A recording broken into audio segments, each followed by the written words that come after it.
Right now, I want to start with something that is kind of recent, and a lot of people are unsure of exactly what's going on and why. But we should look at it because it affects just about everybody. The minimum wage in the COVID stimulus bill, the $1.9 trillion bill, one of the things that the Democratic Party has shoehorned in there, and I don't use that pejoratively, that term shoehorned, is raising the minimum wage to $15. I believe this was spearheaded by Senator Bernard Sanders of Vermont, and the idea is it will phase up from a current federal minimum wage of $7.25. Our current federal minimum wage is $7.25. Pretty sure it's 25. It might be $7.50, but that is really insane if you think about just how far that money goes in 2021. And, of course, the economic crisis we're all living through. But, people need to understand, some people I saw were upset that the minimum wage isn't fully up to $15 until like 4 or 5 years. And this is actually typical for minimum wage hikes, right? Here in California, we voted for a $15 minimum wage. So it's kind of funny.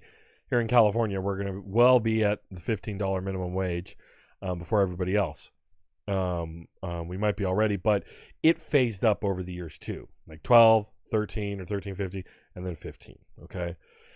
And this affects pretty much most people in the workforce. If you aren't making minimum wage, if you're making higher than minimum wage, by raising the minimum wage, that pressures basically every employer to have to pay you more, to give you a raise, because, all of a sudden, it's one of those ideas of, a rising tide raises all boats type of thing. And you can, even say, hey, why did I bother getting a degree to come here and do all this? It gives you leverage with your employer if you can say, hey, the guy, and again, I also mean this non-pejoratively, but the guy over at McDonald's is making $15. You can't give me 21 or whatever else you're asking for. So, but it hit a little snag. $15 hit a little snag in the Senate. And that is because the Senate parliamentarian, who is the appointee who sets the rules of the Senate, killed the dream of $15 minimum wage for the moment. So this is in Mother Jones. Mother Jones is pretty good independent left media source.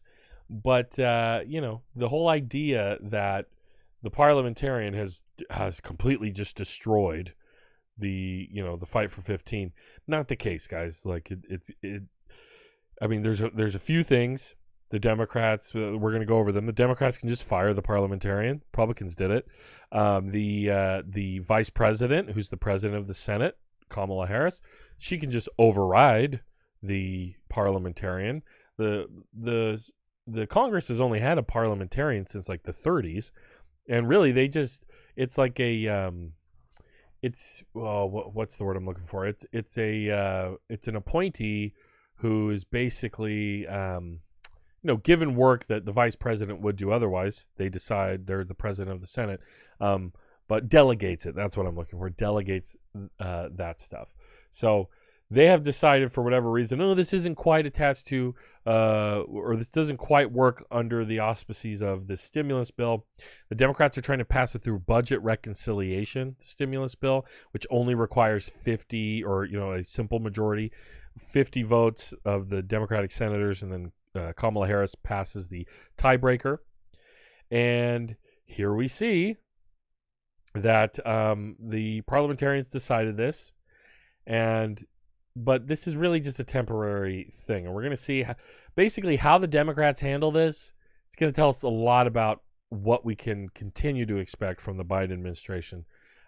There's a lot of this week, the masks are coming off a bit with the Biden administration. We'll get to that too. So, in a major blow to Democrats' plan to raise the federal minimum wage to $15 per hour, the Senate parliamentarian ruled on Thursday that the proposed increaser can't be passed through reconciliation as part of President Joe Biden's $1.9 trillion coronavirus relief bill.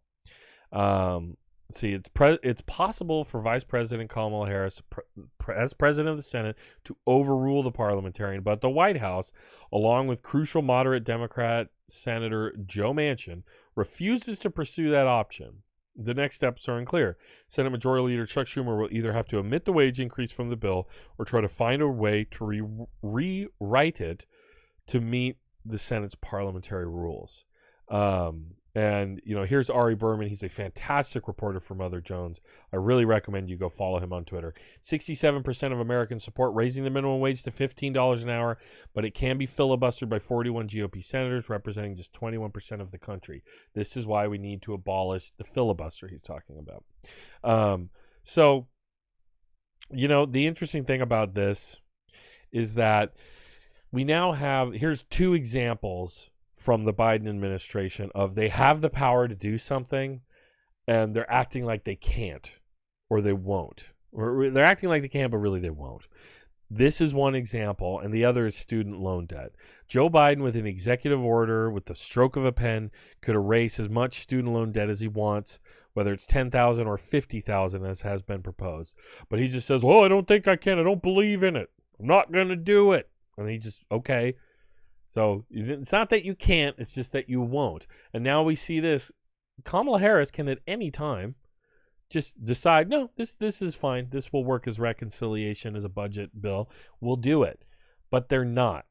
So either they are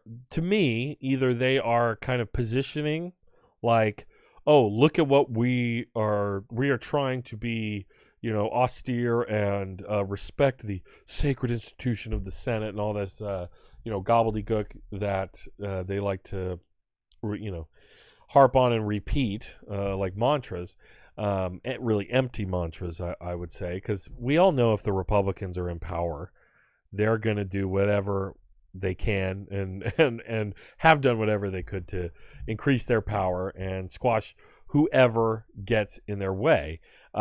So it's actually a fact that the Republicans have fired a parliamentarian for not doing what they wanted.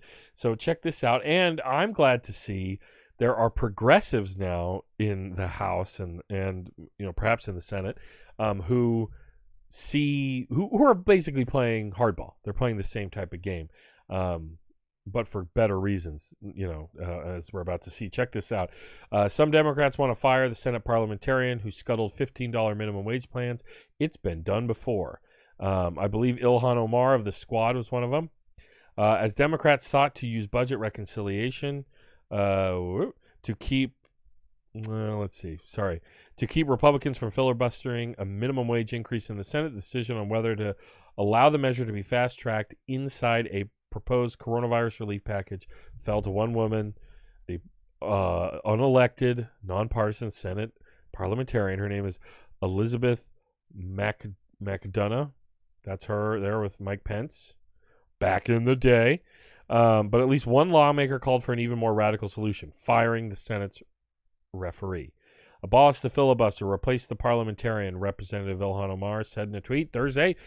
What's a Democratic majority if we can't pass our priority bills? This is unacceptable. The Biden administration showed little appetite to challenge McDonough following her ruling on Thursday, saying it was disappointing, but would move forward with the stimulus without the minimum wage increase. So again, they're just, the Democrats refuse to play hardball. They refuse to really fight for the things, at least most Democrats, that the American people need. I don't really want to hear from Jen Psaki on this. Let's see. Still, Omar's suggestion isn't without precedence. 20 years ago, faced with a similar hurdle in an equally divided Senate for an ambitious tax-cutting plan, Republicans fired the parliamentarian standing in their way. So, it can be... Whoa, what in the world? Sorry, guys. So, it can be done. It can absolutely be done. I don't understand why they don't, why the Democrats act like they can't do this. It's really kind of strange, but if you understand that the Democrats don't really want to push the envelope and provide, I mean, again, some do, but who did we elect in the primary? Who did America decide was the safe bet?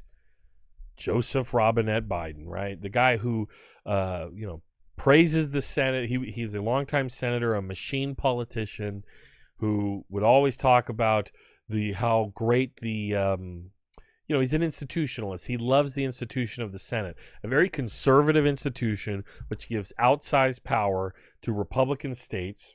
You realize that senators in the Republican Party have the people who voted them in some of these smaller states, right? Midwestern states, states with very low population. Some of these states have same population as counties in California. California, I believe, is represented by, like 2 senators and the same amount of people across multiple of these states. It's something like 20-something senators, like 22 senators. So if you live in one of those smaller red states, your vote has orders of magnitude more representation in the Senate than yours or mine if you're in a red state or you're in California. Darkhood 88 says it's like they refuse to wield power. It's not like that. It is that. It absolutely is that. And it's troubling. It's really troubling. And when asked about the $15 minimum wage earlier today, here's what Nancy Pelosi had to say. Yes, ma'am. Do you think that this issue specifically, raising the federal minimum wage, that is an issue that can cost Democrats the House and the Senate in 2022? That's the good question to ask. There's going to be a level of apathy that develops among people that voted to send Democrats to Congress in hopes of bold change, and will argue that Democrats aren't doing enough to make this happen. Now, we are determined to make this happen. So I don't want to answer a hypothetical if we don't have it. We have come here to get this job. Honestly, this has become a pet peeve of mine when a politician doesn't want to directly address a question. When they just go, I don't want to answer a hypothetical. There's going to be a midterm. It's not hypothetical that there's going to be a midterm, Nancy. I mean, come on. Let's hear. Let's listen. Job done. Mr. Clyburn, did you want to speak to that? Oh, she getting Clyburn in there. Remember, Clyburn is the more center conservative Democrat from South Carolina who endorsed Biden and pretty much helped hand Biden the nomination. Do I want to? Okay. No, we are going to do this. I think that the speaker is correct. That's why we're keeping it in our bill. If we were going to be political about it, I think we would all just take it out of the bill. No, we are doing this because we are responding to the American people. We are that body here in the Congress that's closest to the American people. We think that $15 an hour ought to be the law of the land. We'll see what the Senate does. If they don't agree, we will come back with an independent, standalone piece of legislation, and we're going to pass it again and hope that they respond. Now, the only thing that's causing us the problem right now is the parliamentarians' rule, and they're going to abide by the rules. And I think the president is not going to advocate that the vice president overrule the parliamentarian. Why, though? Like, why? What's the point? What's the point of even doing that? This is an unelected person, the parliamentarian. Why in the world respect this trivial decision by them when this is a huge part of this stimulus package? I mean, if you want to send a message to the American people that the election in 2020 and the runoff election in January 2021 in Georgia actually meant something, why would you not deliver on that? Jay Coleman asks, does anyone actually think that the Dems are going to gain seats in the midterms? I don't. Valor says they won't. If they can't deliver, if the Democrats won't even do the basics to push for a minimum wage raise, right, which would help vast majority of working Americans over, any. I mean, I get it. There's this fear that the Democrats will face with small business owners. But guess what? $15 minimum wage won't even kick in by the 2022 midterms. So, but they would have passed it, and it will be on the horizon. So people will remember that, and maybe their wage will have come up in one of the increments by then. So why not do this? Like it really is a thing where Democrats, they can't not fail, I believe. And this is the Democratic Party as we've known it since the era of Reagan, and even before, really. It's a bummer, and this is why it's nice to see folks like Ilhan Omar and the squad fighting against this type of thing. But guys, we're like a decade at least away from building any kind of majority within the party of just representatives like that, let alone getting people in the Senate. So let's see here. Jay Coleman, by the way, this is the Bernie bump that these chuds are even talking about, $15 an hour. Yes, thank you, Jay. We wouldn't be having this conversation if it weren't for Bernie Sanders. So, us progressives or leftists or whatever you want to call us, who actually showed up to vote for the decrepit neoliberal Joe Biden, this is one of the few things you could do to hand us the olive branch and make us feel like we aren't completely kicked in the teeth by the Joe Biden administration, okay? But also think about all the people who aren't politically engaged, who might not vote, or maybe just voted for the first time in 2020, who knows, doesn't matter which way, who are maybe low information. If they understood that they are making more money by the next presidential election in 2024, which, thank you for mentioning, Dark Hood, that's also when Ted Cruz, another character, is going to be up for re-election. So if by then it's been made clear that not only did the Democrats send more direct aid than Trump, it should be 2,000, shouldn't be 1,400. That's another example of the Democrats. It's pointless. It's a pointless, I don't know who they think they're pleasing by backing off on this stuff. The only thing that has happened is the House passed the bill. They didn't take out the $15 minimum wage. The House passed it with the hopes that, with the hopes that something will be done. Either they fire the parliamentarian, or Kamala Harris steps in. And Kamala Harris doesn't really. I mean, what can we point to that she's really done, right? If she's really interested in running for president, which all indications are yes, she would actually do a thing or two, rather than just kind of, appear somewhere in, Chuck Converse All-Stars and, post photos to her Twitter of, her walking very, decisively down the halls of Congress. If she actually had something she could show on the campaign trail and say, look what I did for you. I actually care about you. I actually care about the American people. So I don't get it. The Democrats love to lose, I feel like sometimes. And this is why we're always, it's funny, if you're voting Democratic and you're on the left, you're constantly disappointed by how, by how milquetoast and spineless the Democrats are. And look at what we've seen on the right now with the Republicans. Basically, they are mad at you if you're a Republican if you aren't just like kowtowing to the wants and needs of one man, Donald Trump. And if you're not racist enough or whatever, they just call you, you're a rhino and all of that. So it really is nuts. This is why we just have to keep it. If electoralism is going to work in any way at all, then we just have to take the party over. Millennials, even a lot of Gen Xers are sus. Not all of you, not all.